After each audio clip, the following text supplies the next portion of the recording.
Nangyari ang malakas na pagsabog bago mag-alas 8 ng umaga noong Miyerkules, March 13 sa isang ground floor restaurant sa residential area ng Sanhe City, Hebei Province, silangan ng kabiserang Beijing.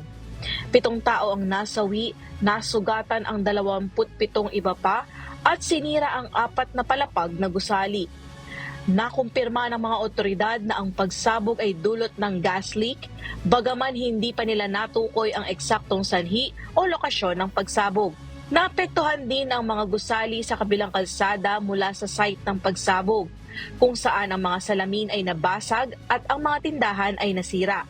Naapula na ang sunog noong Miyerkules ng hapon at inilikas ang mga residente na naninirahan sa loob ng 500 metro mula sa site. Erica Luzong, humahataw sa balita ngayon.